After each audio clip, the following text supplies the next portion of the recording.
Hi there.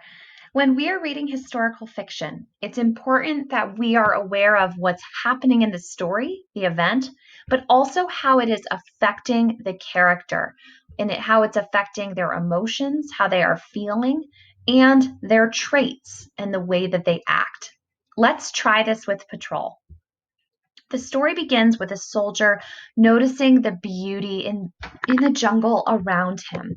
He's in Vietnam. I'm going to add Vietnamese in front of this to describe the jungle. And then I'm going to ask myself, well, what traits do I see here? And how does this event make the character feel? Well, and two traits, I'm actually going to put trait up here, is I notice he is observant and he is sensitive. He is very aware of the beauty around him, and I think he feels a bit comforted by it. It helps him to cope with the stress of being a soldier in the Vietnam War. So I have my event and then the traits and the emotions that come out from the event, so to speak.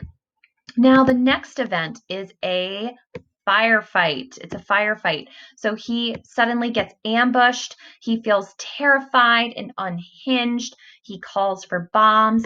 So I'm thinking, what traits do I see in this moment?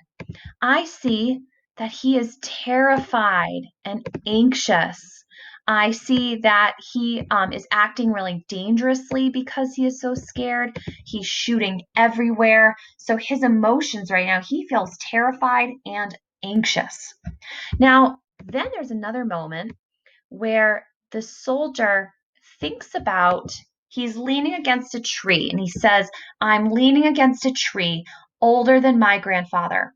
And he thinks about how the enemy is also leaning against a tree older than his grandfather.